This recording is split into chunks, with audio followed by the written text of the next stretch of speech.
told you my story, you would hear hope that wouldn't let go. And if I told you my story, you would hear love that never gave up.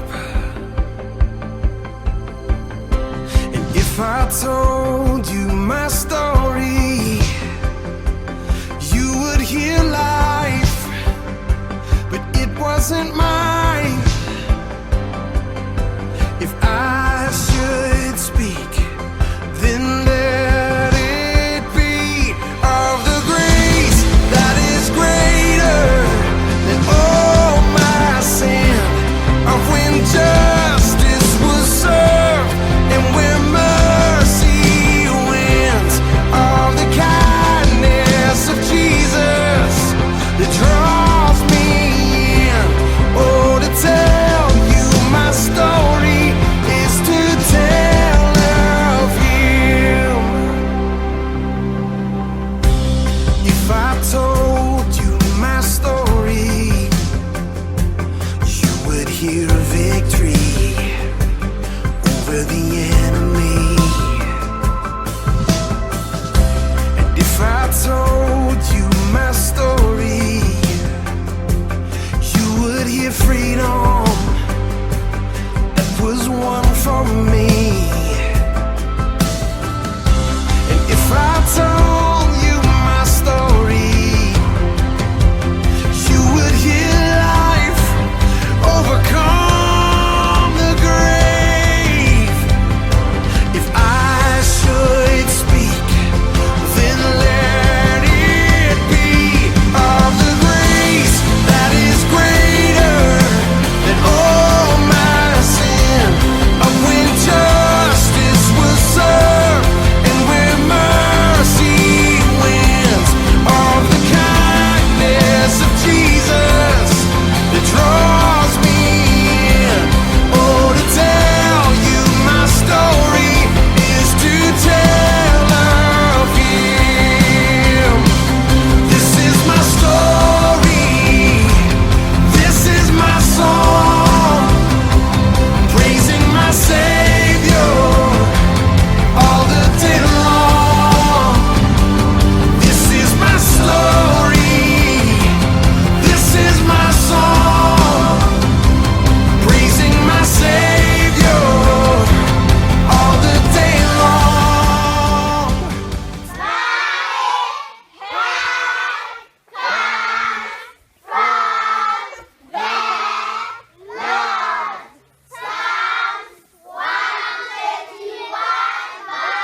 Of the kindness of Jesus that draws me in. Oh, to tell you my story is to tell of the grace that is greater than all my sin, of when justice was served and where mercy wins, of the kindness of Jesus that draws me in. Oh, to tell you my story is to tell of Him. Oh, to tell you my story is to tell of Him.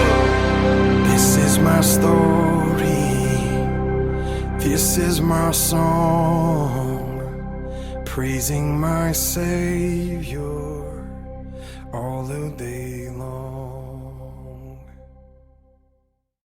Well, if that doesn't light your fire, your wood's wet. So there you go. We are so excited to get a chance to talk to you about our Kenya trip and the fact that 6 of us got to go, but we all went, and we all are continuing to go. And there's work still to be done in Kenya. But before we go any further, can I just take some time to pray to the Lord and just give it to Him? Lord, we thank you for today, and Lord, I pray that as we just talk about just our experience in Kenya, Lord, I pray that there would be, Lord, more than the stories shared and the lives that have been changed, Lord, I pray that there would be lives changed within this room. Because, Lord, you're bigger than any of us. And, Lord, your story is the greatest story ever told. And so as, Lord, we share tonight, Lord, we share what you've done through us. And, Lord, it's you doing the work. And, Lord, we just get to humbly jump in and join in. And, Lord, we thank you for that opportunity. Lord, I pray that,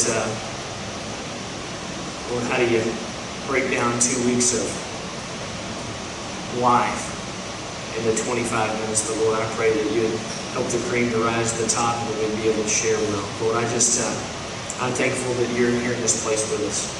Lord, that you long to fellowship with us. Lord, that you long to know us well, to be close to us. Lord, I pray that you would do that here in this moment. In Jesus' name I pray. Amen. Well, we're excited to get to tell you the team's going to come up in just a second, but I wanted to just give you some opportunities just to think about a little bit about the trip. So we got back on Wednesday. We're gone for 2 weeks. One of the things about Kenya that if you didn't know, you probably saw just glimpses into some red clay soil, and that's some cool stuff, and we'll talk a little bit about that. But one of the things that you guys need to understand is that red clay soil is stuck within our toes and in our if you get older like me, it gets stuck in your nose hairs and places like that. And so, we brought Kenya back with us. One of the hard parts about a trip like this is we're sharing with you 3 or 4 days after getting back, and there's a lot of raw emotions. It's hard to talk about because one of the things that was really cool is we finished on a Friday, and the next Monday the kids were waiting for us, hoping that we'd be back. And so we leave that, and we realize, hey, we did make a difference, and we've had some folks here with lack of sleep and some sickness issues as they come back. But I won't bore you with that or give you details. But we are excited to be back to be with you. And when we're gone for 2 weeks, one of the things that happens is we realize how much we miss each of you. And so we're just excited to be a part of this. So I want to tell you a couple of things and give you a couple of verses and then jump off from there. But our key verse 3 weeks ago when we left was this. Matthew 28:19 through 20 says this: "Therefore go, make disciples of all nations, baptizing them in the name of the Father, the Son, and the Holy Spirit, and teach them to obey everything that I have commanded you. And surely I am with you always to the very end of the age."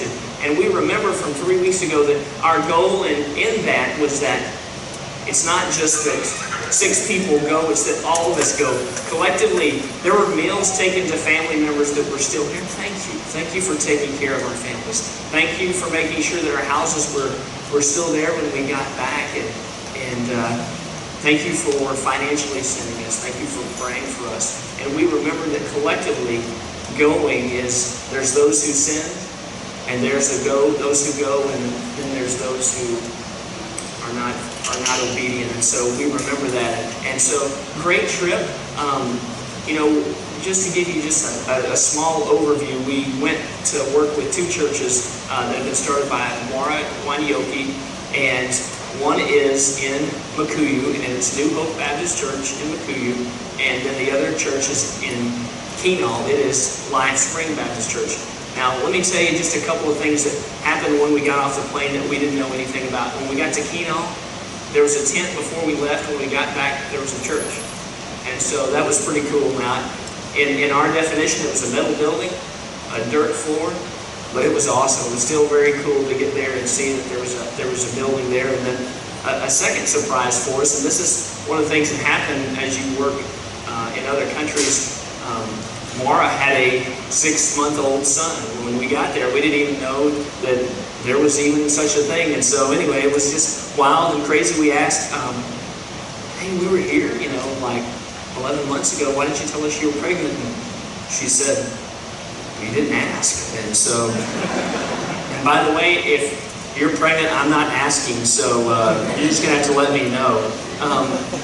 But it was good to begin that process of going. And then one of the things that came very obvious for us, and we'll do that as we share the stories this next couple of verses in Matthew 25, 37 through 38. It says this: "Then the righteous will answer him, Lord, when did we see you hungry and feed you? Or thirsty and give you something to drink? When did we see you a stranger and invite you in, or needing clothes and clothe you? When did we see you sick or in prison and go to visit you?" And the king will reply this: "Truly I tell you, whatever you did for one of the least of these brothers and sisters of mine, you did for me."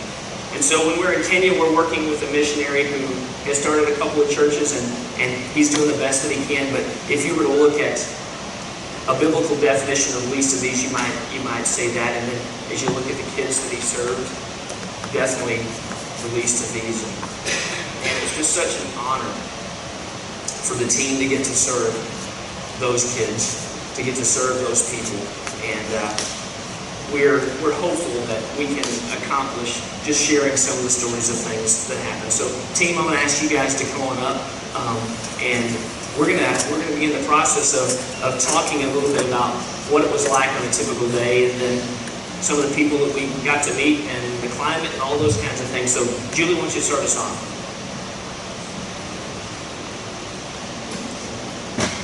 Okay, so I'm supposed to tell you in like 2 minutes about the culture and the people and the climate. So if you really want to know the rest of the story, come hang at my house and I'll tell you. But while y'all were having like 100+ temperatures, we were cold. It was 60 in the mornings, and we all had jackets, and we're chilly, and it warmed up to like the 80s. It's a very tropical climate. It's near the equator, so it varies by about 10 degrees all year long. So it's a beautiful place to be, and the culture is about as different from here as you could possibly get. If you're in Nairobi, they have malls and things with food courts. They're not quite like they are here. We actually sat down on the way to the airport at the food court in the mall, and all of these people came and basically attacked us with their menus, wanting us to buy their food. It was very strange, and I was really not in the mood for it at that point, but it kind of in your face is a good way to describe the culture, no matter where you are, whether you're in the city or in the country. But when we're out in the country, in the Kuyu and in Kinal, very rural area, and lots of farming, and I would say probably the majority of the people live hand to mouth. If they work that day, they eat. If they don't work that day, they don't eat. And they go to their kids. And getting to see lots of the children, you realize the things that we have here that we take for granted, like diapers. That was quite an interesting situation. And I'll tell this, our pizza will be embarrassed, but she was holding this little baby that was 1. We didn't know this at the time, but basically his diaper was that there was a hole cut in his pants, and he wasn't wearing a diaper, and he started to go to the bathroom on her leg, and we realized, oh, that's interesting. But if you don't have it, you just make do with what you have. And we didn't have any pictures of that, by the way. So, but you know, everything's dirty, and people don't wear deodorant, and all sorts of things that are different than here. Some people would be frustrated by those things and disgusted even by some of the smells and sights and just being dirty all the time. But to me, it is the most beautiful place in the world. And the people are so gracious, and they appreciate any tiny thing that you do for them. You know, getting their sucker at the end of the Bible club each day, it was like a huge thing for them. And it's hard to, it would be really hard to not love them. So, this is the school. God, I can't even imagine watching that. So one of the things, well, the main reason we were there was to do what we called a holiday Bible, or what they called a holiday Bible club with the kids, VBS in our language. And that consisted of worship.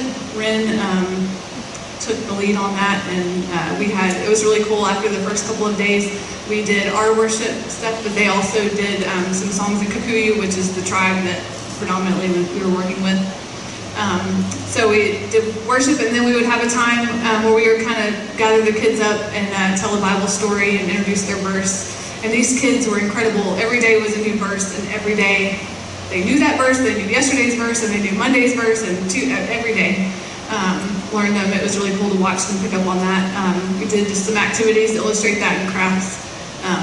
These prayer flags were some of the coolest things. Our kids go to school, we don't think twice about it. These kids, probably half of them, prayed for school fees that their parents have to figure out how to pay so they can go to school.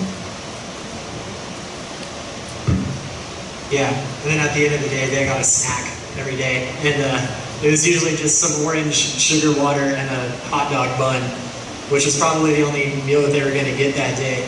But and they loved it. We're super just ecstatic to get that every single day, and I could see why. So one awesome thing that happened was, I think it was the first day that we got there, was this guy George, which is his like American name, I guess. I can't pronounce his real name, but we call him George. And we were in church in, I say Kenall because that's how it's pronounced. If you're from East Texas, they go Kenall, like Clint and Sarah. But at West Texas, whatever. Two different sides of crazy. So anyway, And you're in the middle. yeah. Can you tell we spent 2 weeks together? Good Lord. All right. Anyway, though, in Kenall, at the church, the first day we had church on Sunday, and which is weird, by the way. I showed up and they were like, "Hey, you're teaching adult Sunday school." I was like, "Oh, great. Okay." I'm not qualified for that, but I did it anyway. And then we had church service, and they just for music. Brian, you would have loved it, man. They just played a drum. It was awesome.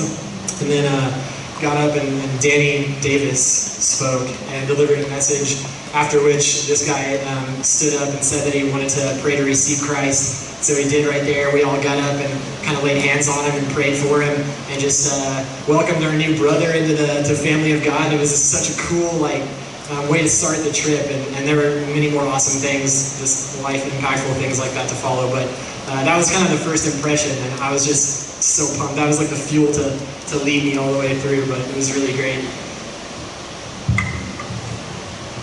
So these are some of the people that came and helped us. Actually, Nelson came last year. He was our interpreter as we went to all the schools and did our presentations.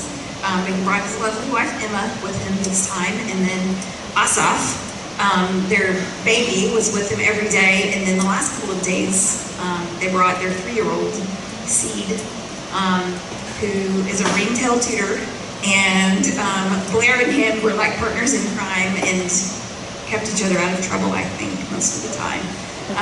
But Nelson and Emma are, gosh, it's hard to describe people like them, but last year we fell in love with Nelson instantly. He was like our brother, and when we met his wife Emma, it was even more so.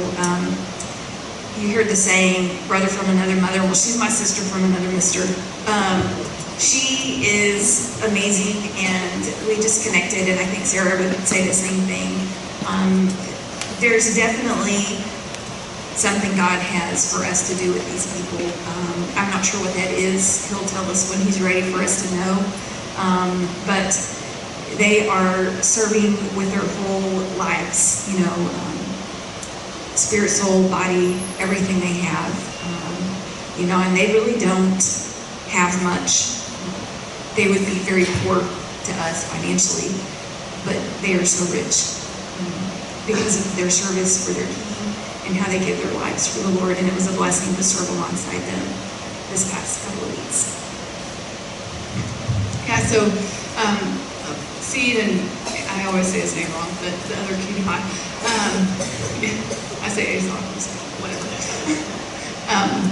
Anyways, I got to love on them, but these kiddos, the little guy with me in the, I don't know what I'm doing, cutting twine. He and his little brother were terrified of us. Likely have never seen another white person, Mzungu, as we're lovingly known there. But like they would like shake our hands and cry and tremble at the same time. It was the most pitiful thing ever. So there's children who had never seen white people before. We had kids who were very well adjusted, kids who had been abused, like literally came with their face covered to hide. But they loved Jesus. It was so cool to watch them. They were worshiping right alongside of us. It wasn't something we were needing to teach them. I think that was one of the huge, I think that impacted me, probably one of the most things is that this was not something new to them. It was just, we're just doing it in a little bit different way. Another thing I think that Julie and I, or Pisa and I, took turns giving these sisters, there were a few of them, but probably 7 and 10, who wore their little brother on their back. They took turns wearing him like we wear our babies, but they would bring him with them, and they'd kind of do through worship, and Julie and I kind of picked up on the fact that they might want to be kids. So we'd take turns holding him or wearing him, and I think Randy even jumped in at one time holding him. But there weren't parents around. Like, these kids came. So if there was the little guy who was so terrified of me, his sister is somewhere. Oh, standing behind him right here. Sorry. This is their sister. She brought them every day. And that's just how it is for these kids. There were no adults. The big sisters were the ones taking care of the little people. Yeah, and so as youth pastor here, student pastor here, one of my responsibilities and honestly my honor going over to Kenya was to hang out and pour into the teenagers and the students there. And man, these guys and girls are awesome. It was wild because they reminded me so much of our students here. I think it's just universal because we showed up and they were just like, yeah, we don't trust you.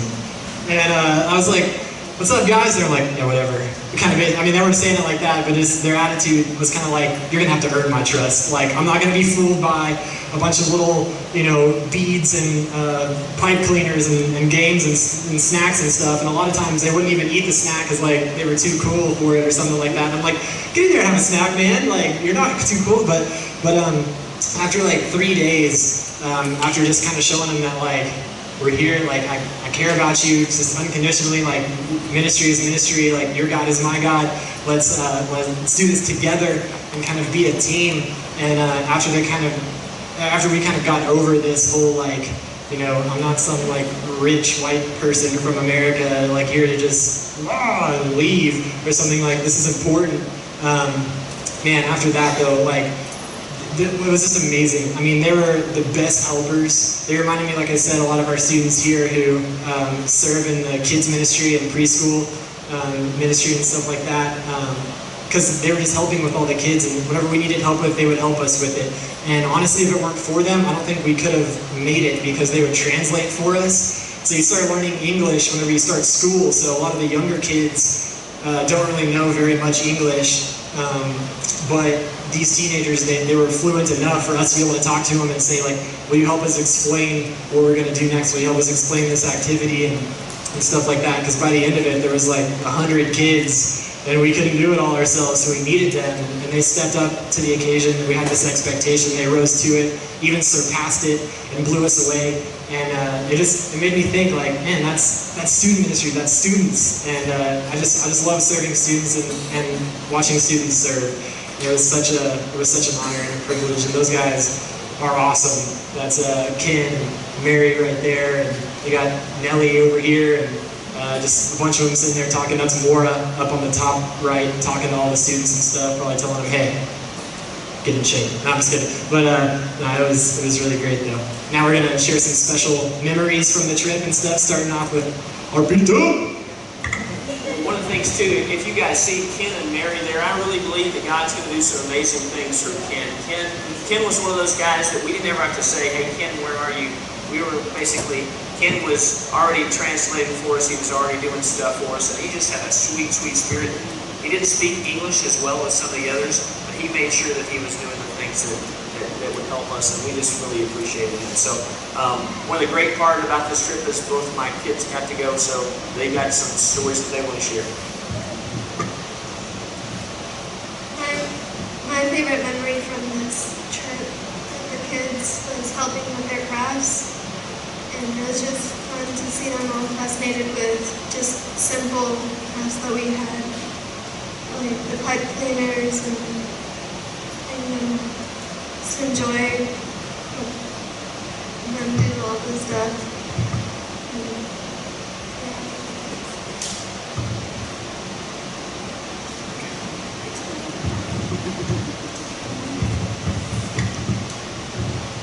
So that's Ruben. He was using the dirt and that was a slide. And he didn't care. He didn't know that what a slide was. He was just having fun with that.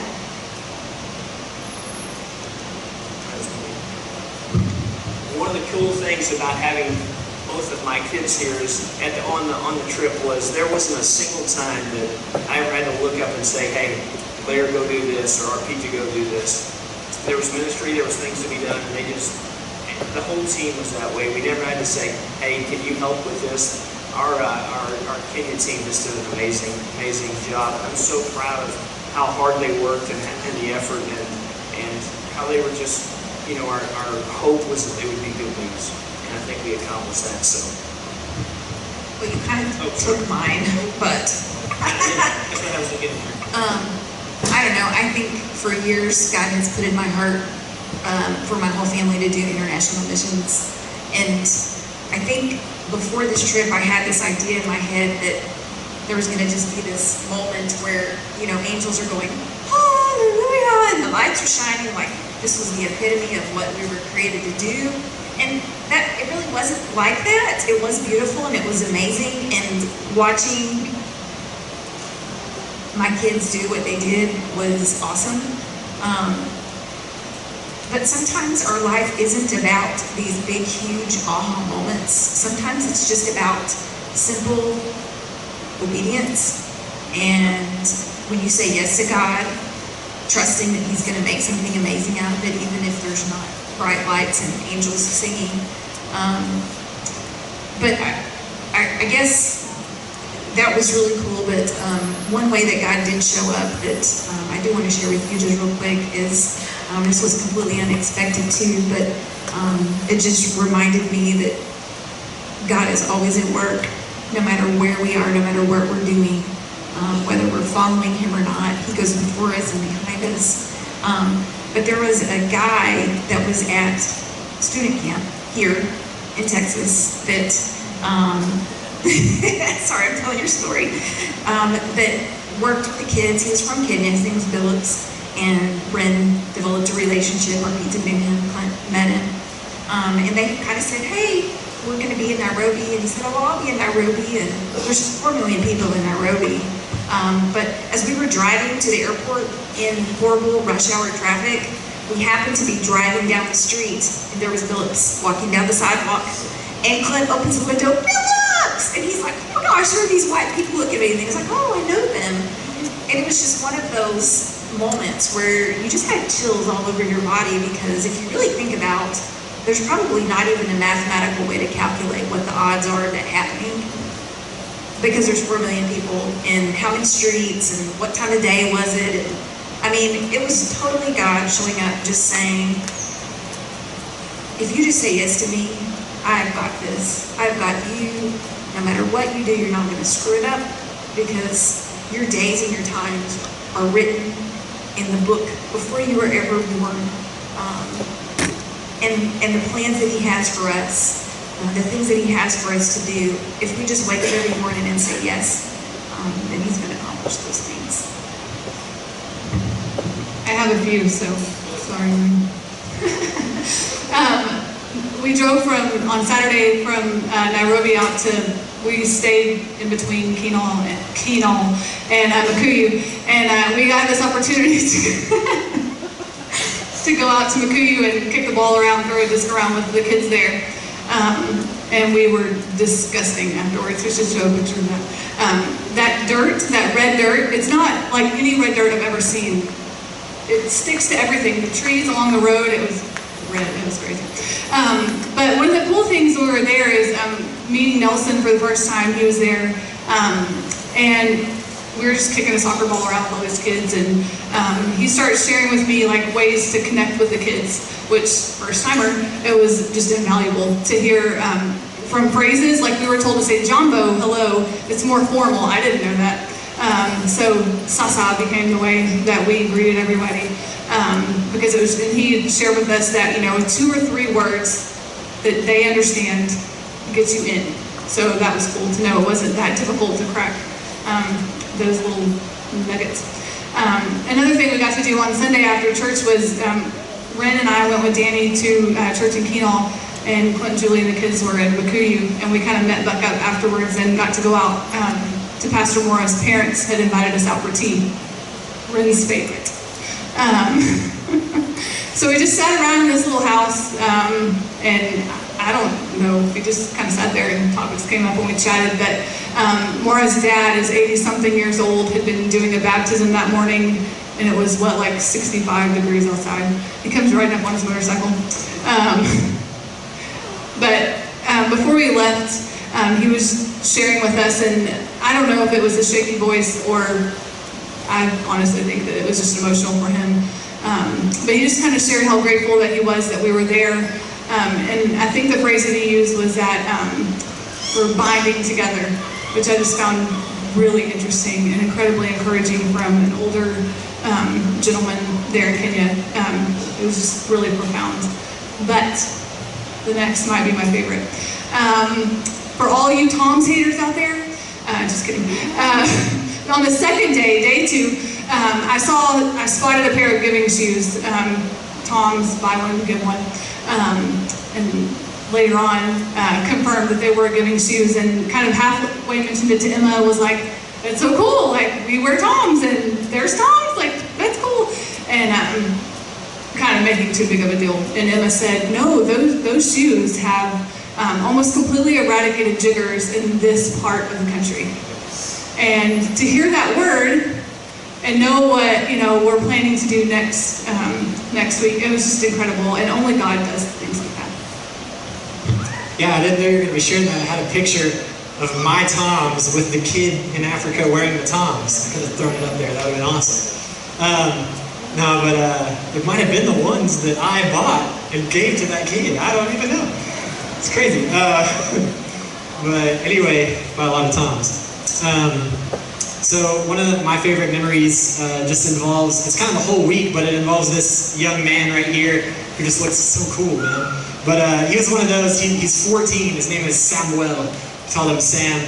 But he's like the size of an 8-year-old, so small. But man, like, he always had a hood on or like a beanie on, and he was always trying to be so cool and stuff. But whenever you got, like, when you got down to it, I don't know, he just was for some reason just drawn to me. And he was always by my side, always wanting to like talk to me and ask me questions. And he was like, what's that on your arm? And I was like, it's a tattoo. And he's like, tattoo? And I was like, yeah, it's where they take like a bunch of needles and like ink and just like shove it in your flesh. And then someone was like, no, don't tell him that, he'll do it. Like, and I was like, oh, it's professional, only in America, adults don't do it. Very bad, very sad. But yeah, but anyway, just asking tons of questions and always around me and stuff. And I thought it was annoying at first, but like a couple days in, I noticed that he was always up helping us with like, we did like a live skit drama thing to like help illustrate the Bible story every week. And he was always right there helping me. He was like, oh, can I play like one of the guardsmen, or can I play like Abednego or something and stuff? And I was like, yeah. And he's always there helping. And then like 3 or 4 days in, I noticed him going around the circle and like helping all the kids with their rainbow looms and stuff. And then like I noticed him picking up just trash and supplies. And like, I was like, man, this kid has like, or student I should say, right? He I don't know, I just saw him kind of soften as the week went by. And getting to know him, like he spoke English very well, which was really helpful. I was able to talk to him, and he was able to ask me a lot of stuff about our life. I was able to ask him a lot of stuff about his. And then so at the very end, on the last day, we were standing there, all of our team, we were in front of, all the kids and the churches, the adult leaders and stuff, and they were like, we want to thank you and like bless you on your way out and stuff. And so they were trying to decide who was going to do that, and they chose Sam, which I thought was weird, but anyway, he gets up in front of us and is talking to us, and he's just thanking us for everything that we had done, and he was like shaking and like trembling and stuff, but he was thanking us and telling us how much it meant to him and to everybody there and stuff. And then we got a chance to thank all of them for everything too. But then when we were leaving, he like pulled me aside and he was like, Lane, that's how he says my name. And Lane, their R's are like L's. And I was like, what's up? And I was on my knee And he was like, when I was thanking you, I almost wept. And I was like, dang it! But I was like, man, well, let me tell you something. And I got a chance to tell him, like, look, I see something in you. You're a leader, and people are drawn to you. Like, people follow you. You have charisma. You're spontaneous. You're full of energy, and I think that's really an attractive thing. And I said, like, you're gonna lead people regardless. So I said, like, are you gonna lead them towards God and for the good, or are you gonna lead them somewhere else? And he was like, for good. And I was like, yeah. And I said, like, be this example. You know, we're about to leave, but it's like, you don't need us, man. Like, you can lead kids, and like, you can do this stuff long after we're gone. I just kind of challenged him. I did that with all the students, all the teenagers, and I said, like, you guys are the leaders now. We're about to walk away, but we're here for 1 week. You got 51 other weeks of the year that you have an opportunity to lead these kids, and just kind of seeing, like, I mean, he was crying at that point, and he was like, okay, I understand. I was like hugging him and stuff, and man, it was such a hard moment to walk away from. I lingered there forever, it seemed like, but yeah, that was one of my favorite times. It's kind of the whole week, but really culminated at that last day. So, yeah. I think if you look at my favorite memory, would always be at the end of time with after Holiday Bible Club at the end, they would get their snack. And one of the cool things is the students are the ones that gave the snacks, not us, not the Americans giving the snack, but it was the people. And as we watched them, they would come and wash their hands, and then you can see them there on the left washing their hands, and then they get their cup of juice and their piece of bread, and they were so excited. And you know, it was one of those things with the food that we knew that when we went over and when we spent time with them, it was very important that they walked away with a full belly. And it just reminds me of the fact that they needed to have their bellies full. They needed they needed nutritional filling, but they also needed spiritual filling. And our team was able to go and do that. And you know, it was almost an afterthought to make sure that they did that. We'd have to pick up the bread each day, and it was a little bit cumbersome. But man, when we saw those kids get that food in their bellies, it was so exciting. I remember there's one little girl named Mathoni, maybe two, and man, she got her cup of juice. She got a piece of bread, and it was probably bigger than she was. She was so excited. She was so happy. And so, you know, as we walked away from that place, this next picture tells a lot. We're in the bus, and you can see in the background, you can see that red dirt getting stirred up. And that bus is pushing that dirt in the face of those kids. But as you see, they're happy. They're telling us bye. They're hoping to see us again. And, you know, as I see that picture, I'm reminded that I'm thankful that this group of people said yes. But I'm also thankful that this church said yes. And I'm also hopeful that in the future, we'll continue to be able to say yes. That we'll be able to say yes to the people of Kenya, to the kids of Kenya, and remember that they are the least of these, but when we do that, man, we're loving on Jesus.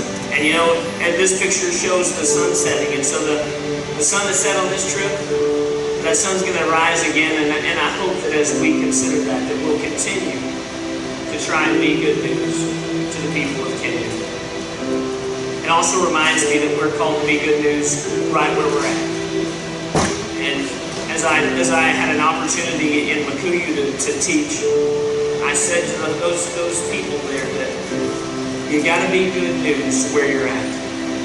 We can't be good news in Kenya if we're not good news here in America. If we're not good news in Round Rock. So when you show up, my hope and my prayer, no matter where it is that you'll be good news. Will you guys pray with me? Lord, thanks for an opportunity to share. Lord, it tells us in your word in 1 Peter that we're always to be ready and prepared to give an answer for the hope that we have.